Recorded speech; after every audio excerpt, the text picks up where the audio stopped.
looking for the mystery beneath the northern star,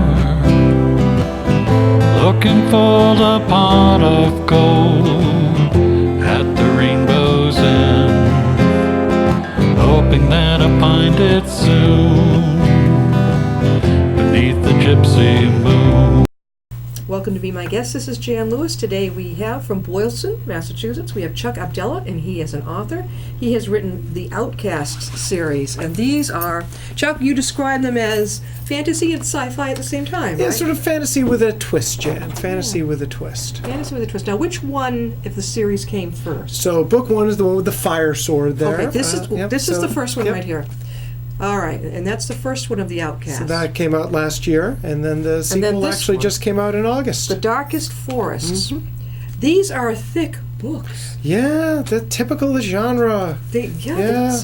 Now, how many of the series are you going to have? That's a great question. Depends on who you ask. If you ask my wife, she says, gee, maybe just one more, Yeah. but I think it's probably a 4-book arc. When did you start writing them? So it's a great question. I've always written my whole life, and probably written tons and tons of contemporary fiction, none of which I thought was any good. Yeah. And I had a situation a couple of years ago where the summer program I work at, we have a time machine day, and for that year the kids wanted to do medieval stuff, and I'd never really written anything in fantasy.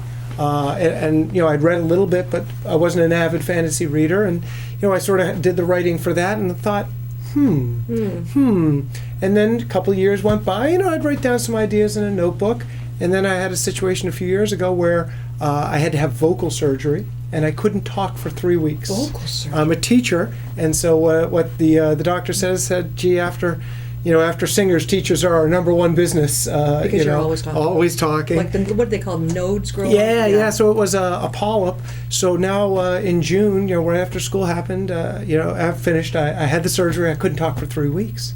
So now words were just piling up. Yeah. You couldn't talk at all? No, I couldn't. For 1 week, nothing at all. The next week it was 5 minutes an hour. So it was crazy. My kids were still in school. I couldn't do anything. I couldn't go out. Even go into the supermarket. My wife said, "Oh, you should go to the bank. Just pass them a note." Oh, I said, no, "Sweetheart, no. I don't think that ends well, That's right?" not a good idea. So I, the words were just piling up. So I said, I took that old idea, of the medieval fantasy, and I started writing. And next thing I know, I was banging away at the keyboard, and I thought it was the first time I'd written something that I was really happy about. And It kept you quiet. It kept you not talking. the words had to come out somehow. And Jan. it just happened. You could just. It was just in your head. Yeah, it was, and next thing it took me then another year or more editing it, and just sort of wrote it for me, right? Didn't write it for anybody. And then maybe about a year later, I was so excited about it. My wife said, Again? you should take a course in publishing or something like that. So Assabet the vocational school has their Assabet at night. So I took a night course on self-publishing. Oh, that's so easy. Yeah. I so recommend that. A lot of the authors that I work with self-published. Wonderful. It's such a different world than it was. And the teacher talked about this 10 years ago. Yes. He said, gee, 10 years ago, there were 6 publishers. If they told you your book was no good, you were finished. And now No, the playing anymore. field is so level now, and it's so much easier. And so I took the course, and I submitted a lot of manuscripts to traditional publishers. Forget about it. Yeah, I got a couple of bites, which was really exciting, and I was pretty close with one of them, but nothing worked out.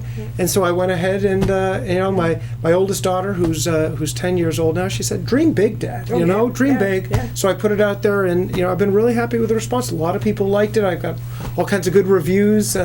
And so much so that I just started writing the second book, and then I said, I'm actually in the middle of writing the third book now because I just can't say goodbye to the characters. And Chuck is a history teacher at St. John's over at Shrewsbury, and I was sharing with my dentist. I think I don't know about all of his children. I know at least one of his sons has been a student over there. That's quite a school. Thank you very much. Yeah, it's a great school. They've been very supportive too. So we actually have 4 teachers, including me, who've published books, and they had a whole night for us last year. You had an author's night? Author's night. Why have I not heard of this? Panel of, I don't know. Somebody's got to tell Jan, right? We'll We gotta make get sure these of that. people on here. Well, you've had Diane Mulligan Oh, yeah. on here. Yeah. So, it was very interesting because everybody had written different things. She writes contemporary fiction. yeah. I write fantasy. We had a fellow who writes, about his time rowing crew for the Olympics.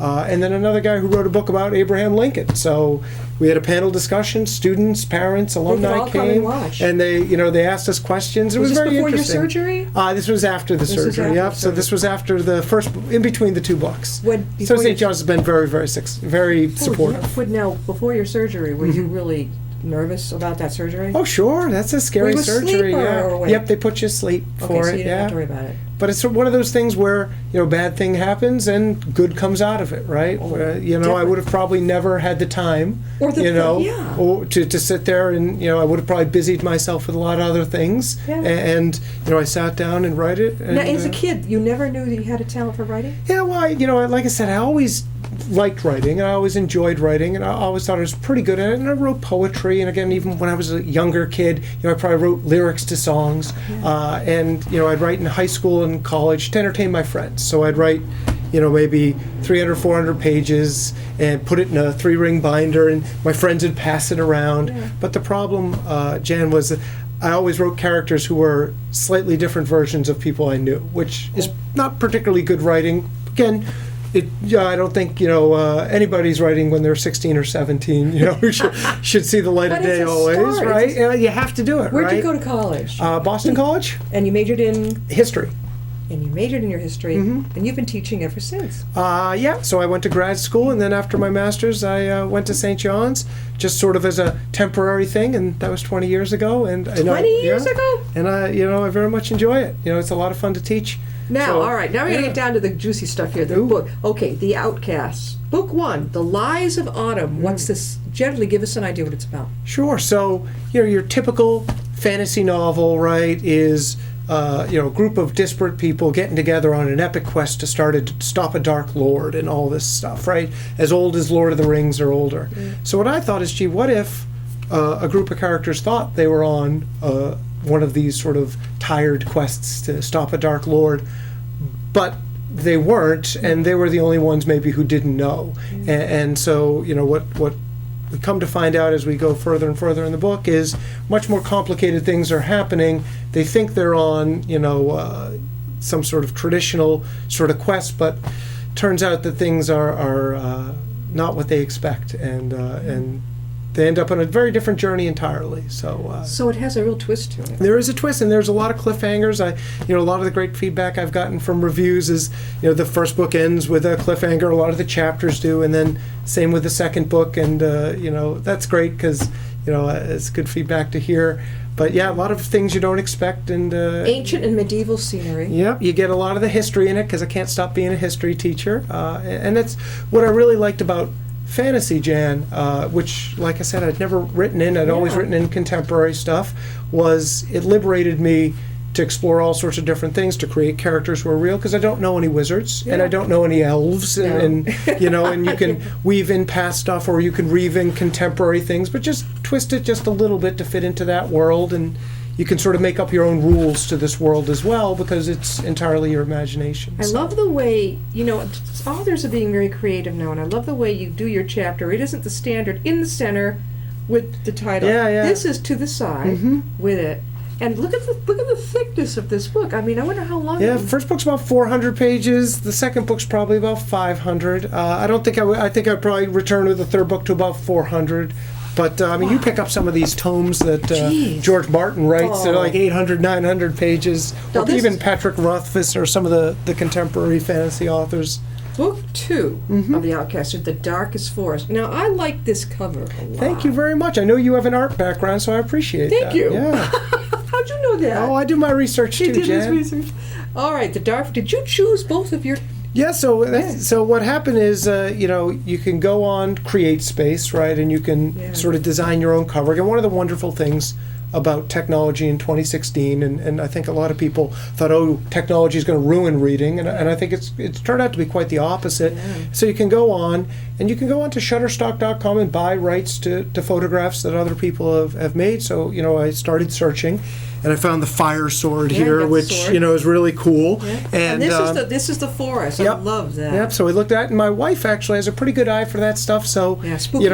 So I run ideas through her, and she helps me. And then with this one, actually, I have a lot of fans who follow me on Facebook or Twitter, and so I kind of gave some mock covers and said, hey, vote, let me What do know you think? what color did you like? What do you think I should go with, the blue or the green? Do you like this image? And I love this. yeah, it was This is great. spooky. Yeah. The Outcast, now, tell us about this. The Outcasts continue their quest. They do. So, the tagline, right, for this is lie enough and you risk losing the truth Yes. entirely, right? And Yeah. so, it becomes very clear for the reader, but not necessarily for all the characters, that they're being lied to. There is no Dark Lord, spoiler alert.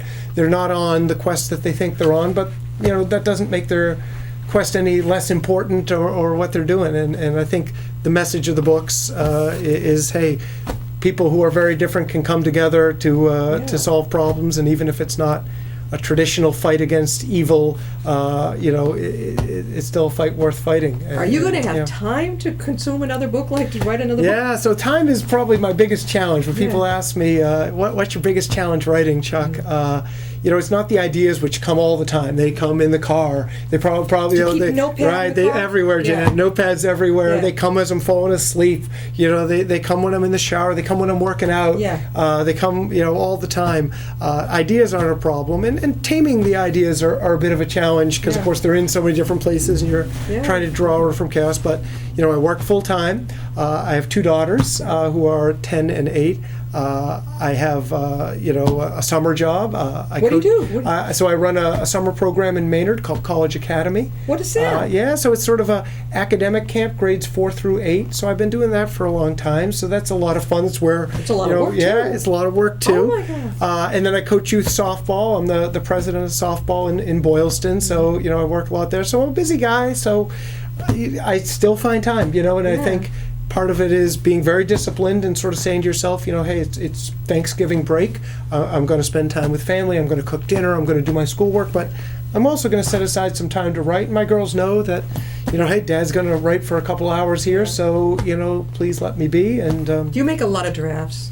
so, certainly, you're constantly revising. And even before, I probably, both of these books before I published, went through 3-4 different test readers, editors, Yeah. friends I have who are very good with reading and writing, who will give me ideas, not only about grammar, but about where the story's going. Because I think when you're a writer, the story seems to make sense in your head, but Yeah. it doesn't always make sense on the page. Right. So, but before I even give it to the first test reader, I've probably edited it 10, 20 times, 30 times, gone through it, until you're almost going blind and the words are Oh, jumping yeah. on the page, right? Chuck, how can people get a hold of one or both of your Yeah. books? So first of all, my book, if you want the paper copy and you like paper copies, and I love paper copies. That's what I like, yeah. You can go on Amazon.com. They have exclusive rights to it. But if you like the ebook, it's only, you again, got the ebook, too. I've got the ebook. So the paper books are, I think, $16 and $17 on Amazon, so pretty reasonable. But the ebook is only $2.99, and you can get that on Amazon. Or if you don't like, Kindle or Amazon, Smashwords.com has it as well, which you could get for a Nook or something. I own chuckabdullah.com, so you could go onto my website and read a little bit about some of the reviews that I've had and my biography. You can follow me on Facebook or on Twitter. My handle is Chuck Abdullah on Twitter. So I have a lot of people who follow me in different platforms. When I have events, book signings, or things like that, or when cool things happen to me, like this, right? Well, you've been in the Boylston Library. Yep. Where else? So Worcester has a local author fair, so I did that in the spring at the Worcester Library. So that was a great And I opportunity. mentioned that one. You'd Yeah. love it. Up in Danversport. Yeah, I'll have to Every check into year, that. The New England Authors Expo. Mm-hmm. And all genres of books. You would love it. Now, in the world today, there's a lot of fairs, book fairs. You don't sell 1,000 books. No, you we don't. all know Nope. that. So I tell an author, the authors that I would send up there, you'd love to sell a book. Make sure your display table is going to catch the eye. But there's going to be a lot of probably like, why did I come?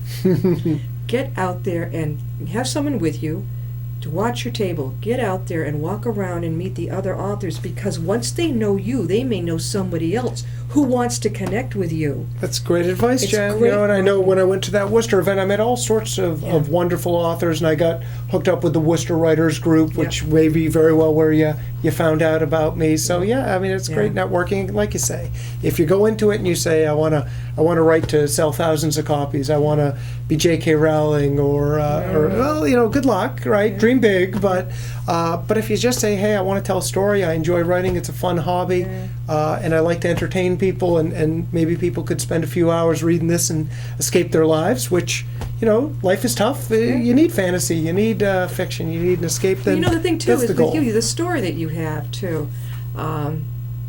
You know, I'm a memoir ghostwriter, memoir writer as well.